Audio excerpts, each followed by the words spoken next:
Hi, this is Jason Nickleby, Assistant Director with the Minnesota State High School League, and this is football officiating training tape number 7. We are more than halfway through the season. It's going really well. Appreciate everyone's efforts. Just things like always that we can clean up and maybe fine tune as we head into the home stretch. And this is the last training tape for credit for Minnesota officials to be considered for a state tournament assignment. So make sure you complete all of those on Arbiter. Um, there will be one more, likely, maybe two after this, but this is the last one for credit. Again, not picking on anyone, official or crew or team or player, just trying to learn from these plays as we go into the home stretch and keep having dialogues with our crews about mechanics and coverages and rules and how we apply those so we can be at peak performance as we head into the postseason. So with that, let's take a look at some plays.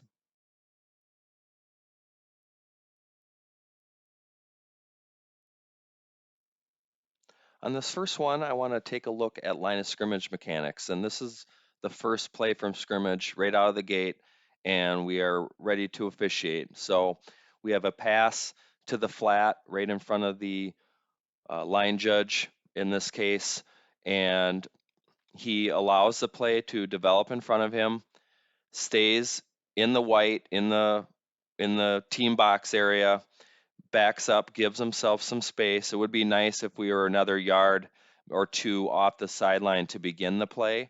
But it's really good that we move into the backfield, let this play develop in front of us.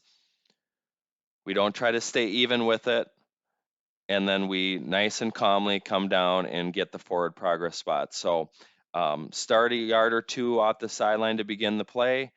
Then we trail the play, allow it to develop in front of us, and even move into the offensive backfield or deeper as we do here to give us that really good depth and view as it relates to the runner and the sideline. So um, nice line of scrimmage mechanics. We hold the line till the pass is imminent, work back into the backfield, and then trail the play, kill the clock, and pick up the forward progress spot. So well done, line of scrimmage mechanics. Just a reminder of our initial positioning and then how we transition throughout the play.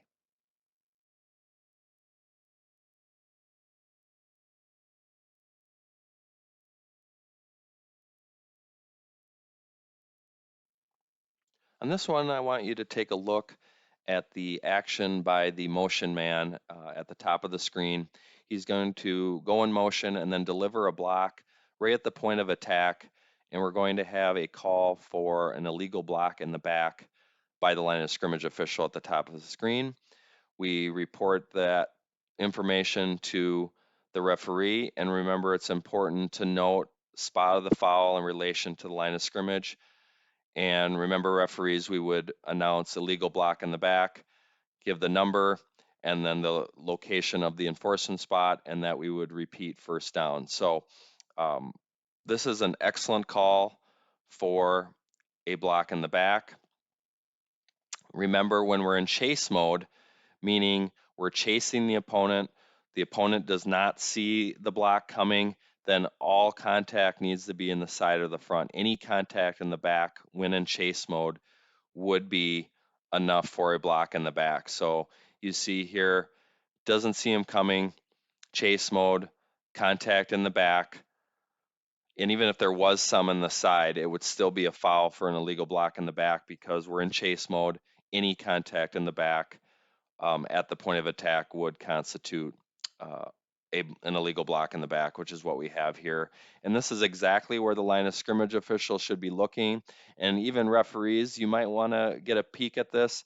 When we see the motion man coming back towards the ball, want to get a peek at him, um, especially when the block is at the point of attack and the runner is not a threat to foul or be fouled. So we'd want to get our vision to that block as well. But excellent job by the line of scrimmage official getting his vision to this block. Again, chase mode, any contact in the back would be enough for a foul for an illegal block in the back. And then just remember, enforcement wise, this block takes place right around the line of scrimmage. and the run is beyond the line of scrimmage, so this would be previous spot enforcement. If you have it beyond the line, then it might be end of the run or a spot foul, but in this case, the block takes place right around the 34-yard line, which was the previous spot, and the end of the run is beyond that, so we would enforce from the previous spot. So nice mechanics, good adjustment of vision by the line of scrimmage official, especially with 3 receivers on his side of the ball. This is an excellent job of the line of scrimmage official picking this up and getting his vision there. And this, remember, our enforcement of this one as it relates to penalty enforcement this year. But nice job by the line of scrimmage official on this play in recognizing the illegal block in the back.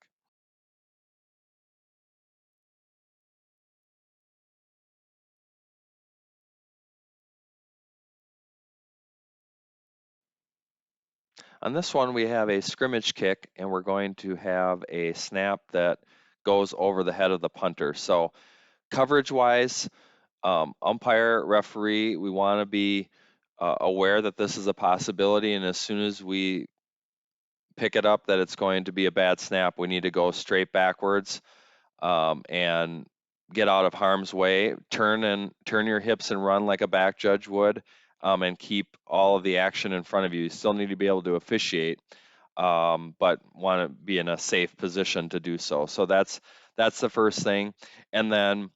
Um, Umpire would have primary for goal line and referee would have primary for end line. So just communicate that aspect on who's going to be primary for what. Doesn't mean that one can have goal line versus the other, but primary would be the umpire, and then secondary the referee, and then vice versa for the end line. And then the other piece of this is line of scrimmage, you need to pick up those players that are chasing that second wave, if you will, towards the kicker and assist with those players. So we're maintaining our spot at the snap. Line judge, we probably need to pick up that this is a bad snap and stay put, which I believe we do here. So that's good. And then we can release if we ultimately get a kickoff. And then our coverage as this punt is kicked is good. So all that part is good. The other aspect that I want to go over is roughing the kicker, running into the kicker consideration. So if take a look at Rule 945, and that is running into or roughing the kicker, and the defensive players should not run into or rough the holder or kicker, which is contact that displaces the kicker or holder without roughing nor block, tackle, or charge into the kicker of a scrimmage kick or the place kick holder, other than when the contact is unavoidable because it is reasonably certain that a kick will be made.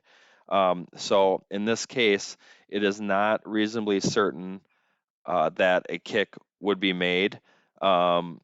He's a runner at this point. He does get the kickoff, which is great, but this is not a foul for running into or roughing the kicker.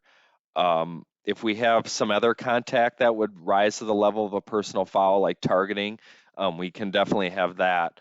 But in this case, not running into or roughing the kicker because at where he is, doesn't have enough time to take a couple steps and kick it. It's not reasonably certain that a kick is taking place. Therefore, it's not a foul for running into or roughing the kicker, and we don't call that here. And so we can give a safe signal, referees, if we deem that the contact is legal.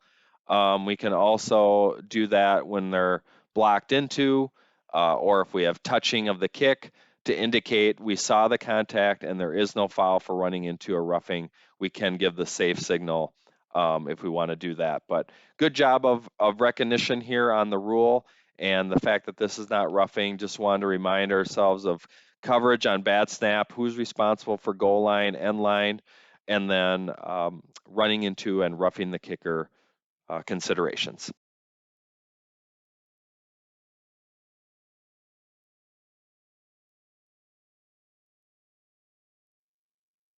Okay, on this one we have a 2-point try, and the team on offense, Team A is going to call a timeout.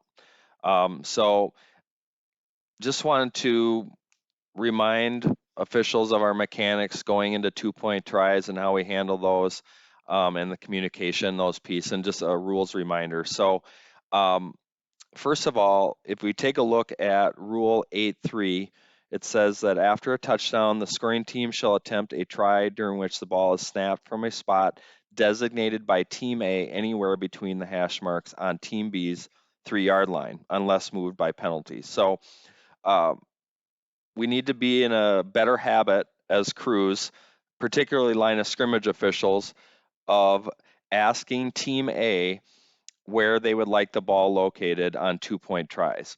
Typically, 1-point try, they're going to put it right down the middle, but we've gotten into the habit, I believe, of just putting the ball in the middle all the time, and we need to ask Team A on a 2-point try where they would like the ball located, and that is Rule 8.3.1.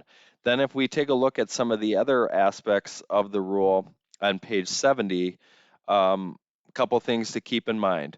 So only Team A can score on a try. So if we have a ball that Team B causes a new force and it goes through the back of the end zone, or Team A retreats. Well, in the first case, Team B would get a point, but let's say Team A goes all the way back in their end zone for whatever reason, A cannot score or B cannot score in that case. So um, pretty unlikely scenario, but just a reminder that Team B cannot score. And then if we have a loss of down foul during a try, the uh, the try is over. We're not going to replay that, and we're going to move forward with the succeeding kickoff. And then if we have a successful try and a foul by B, they can accept the penalty and replay the try, or they can accept the result of the play, which is a successful try, and enforce the penalty on the succeeding um, kickoff or spot in extra periods. And then if we have an unsuccessful try, they're going to accept that in most cases. If we have a try that's repeated and not a penalty that's enforced from the previous spot, again, Team A can choose where they would like to snap the ball from. So again, just from mechanics standpoint, line of scrimmage, get in the habit of every time there's a 2-point try of asking Team A where they would like the ball located for that 2-point try. And if we have a repeat of the try and it's not an enforcement of a Team A penalty piece, we need to again ask Team A where they would like to snap the ball from, because they can change it. So just mechanically, just a reminder on 2-point tries that we need to communicate with Team A, and then the other pieces. Take a look at Rule 8.3 and the different aspects of tries. I think we just kind of take tries for granted that they're just going to kick an extra point and we're going to move on with the game. But there are some funky things that can happen on tries, particularly 2-point tries, and I just want to make sure that we're up to speed on those by reviewing Rule 8.3.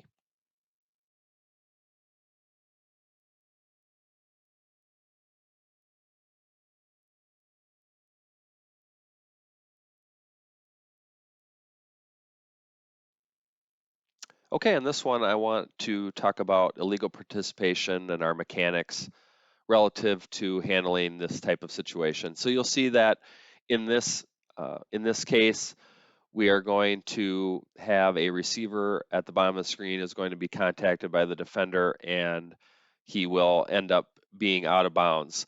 And so when we have contact like this and we end up out of bounds, provided that the offensive team player comes back to the field of play as soon as he possibly can, then we would have no foul for illegal participation. And when we're talking about this as a rule, we're looking at Rule 9.6, prior to a change of possession when there is no change of possession, no player of A or K shall go out of bounds or return to the field during the down unless blocked out of bounds by an opponent. So officials, when we see this kind of situation, our mechanics is that we are going to have a hat down indicating we know that an offensive player went out of bounds and we know why.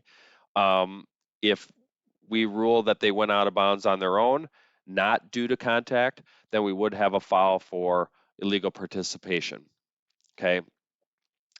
If we have this kind of situation, we would say this receiver went out of bounds due to contact, not forced out of bounds, because every official, every person's level of force is different.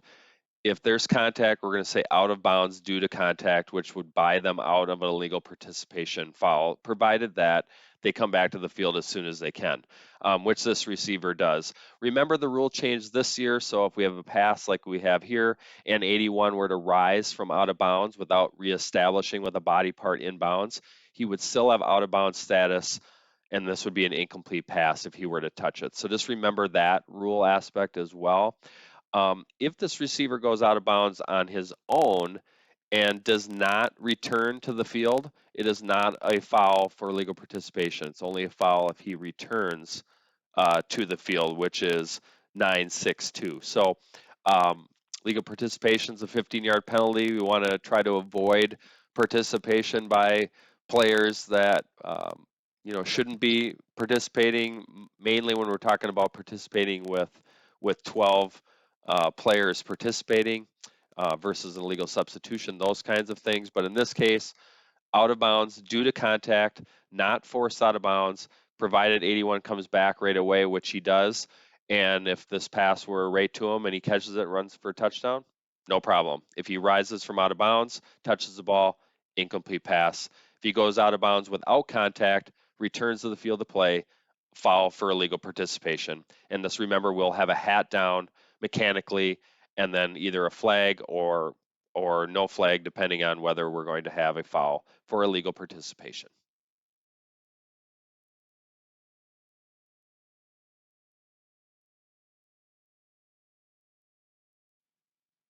Okay, in this one, I want you to take a look at the action by the center and the left guard.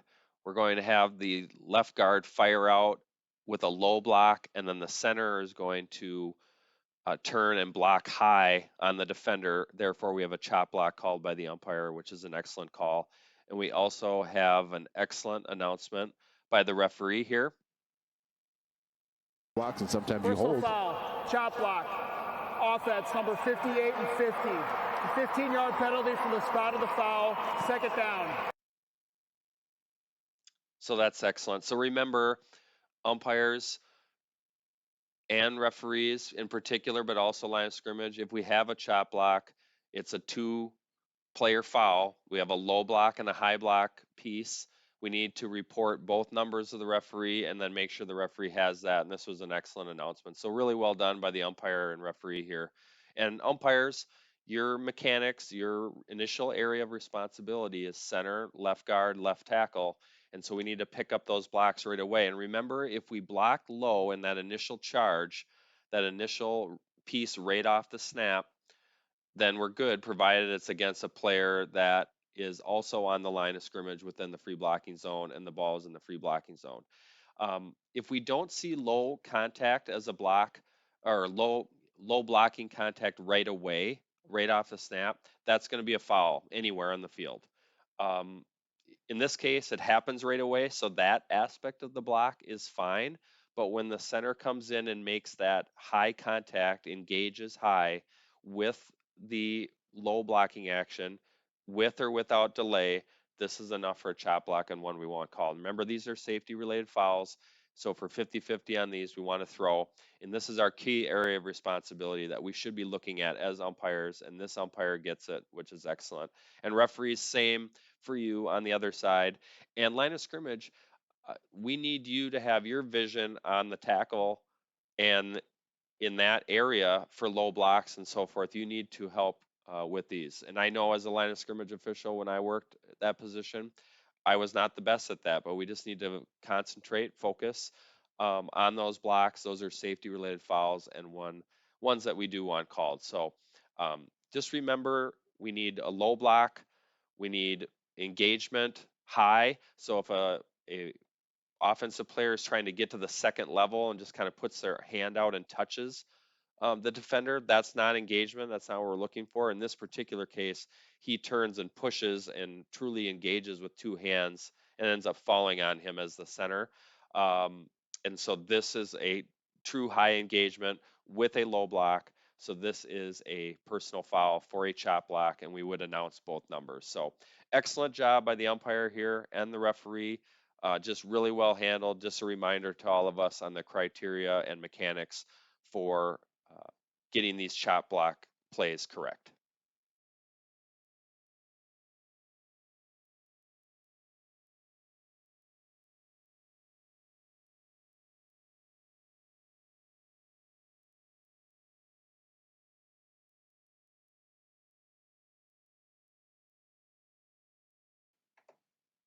Okay, on this one, I want to talk about just our coverage on long plays and our communication, and then the concept of double action. So on this play, we'll have a long run. We have really good hustle. We box it in. Line of scrimmage official defers to the back judge to rule at the goal line, keeps an eye on players in the dead ball action. So all of this is really good. We handled that all really well. That's all great. Great coverage, good hustle. We're in position to rule. Um, and this is a really good example of a play where back judges, we need to turn our hips and go, and so we can get to the goal line and get stationary as soon as we can to rule on a play like this, because you see on the replay that the runner's knee is down, and when his knee is down, the ball is roughly the 1.5 yard line or so.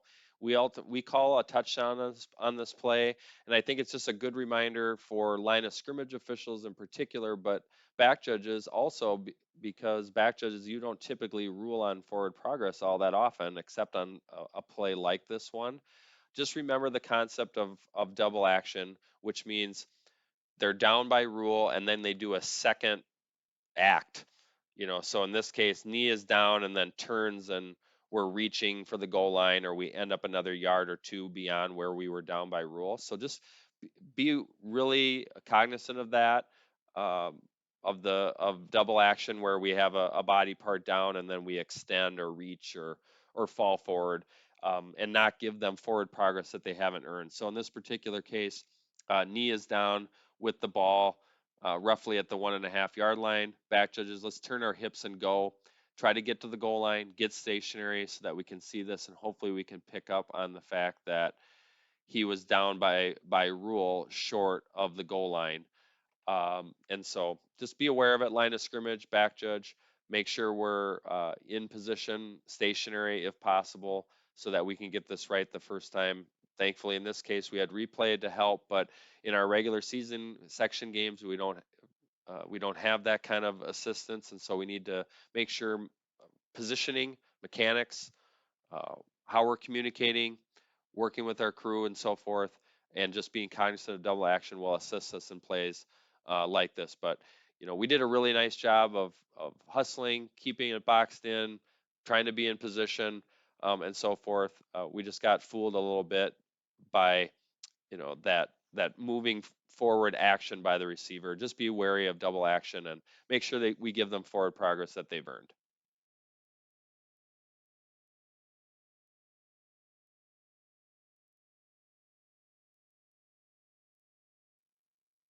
Okay, on this last one, I want to talk about roughing the kicker considerations and just our coverage. You'll notice that we have a try here that is 15 yards back. We had a foul on the touchdown, so now that got enforced on the try. So we're gonna have the try from the 18-yard line, and then we're subsequently going to have a foul um, on the try. The kick is no good; it's been blocked, and we're going to go with a dead ball, illegal personal contact foul, which we can support.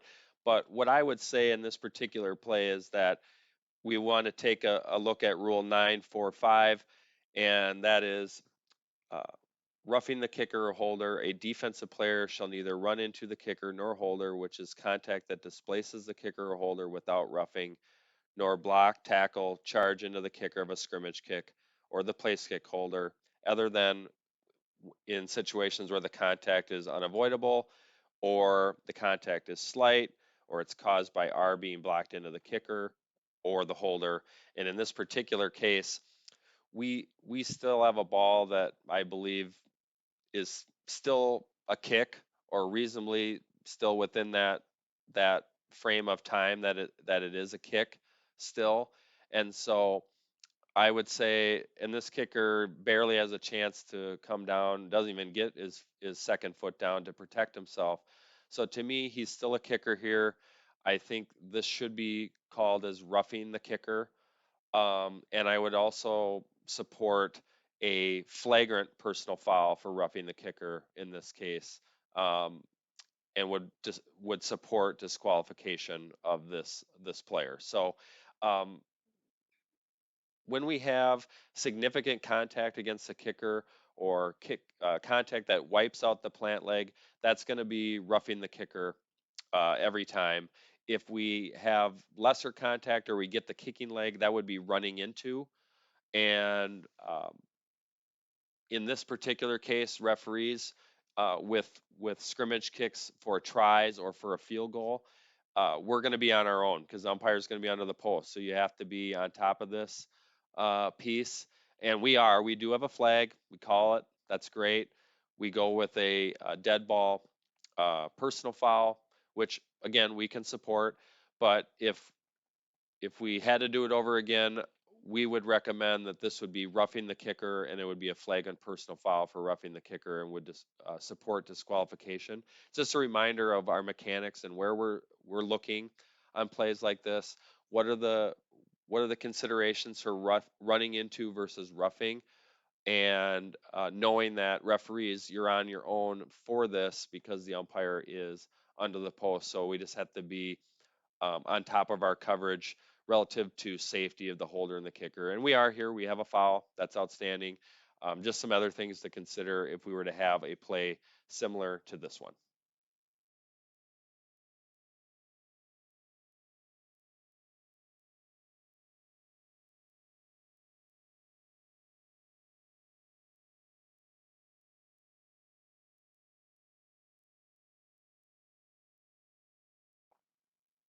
Okay, that will do it for training tape 7.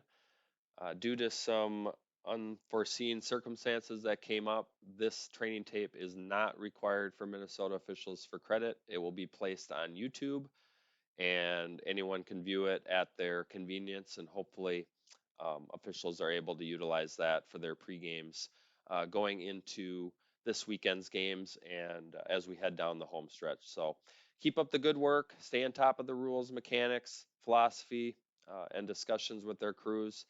um, Weather will start to become an issue, and let's be prepared for that. We did a really nice job handling the lightning pieces last week, but just know that the weather will start to deteriorate a little bit, and we need to be on top of those pieces. And we've done a good job with it.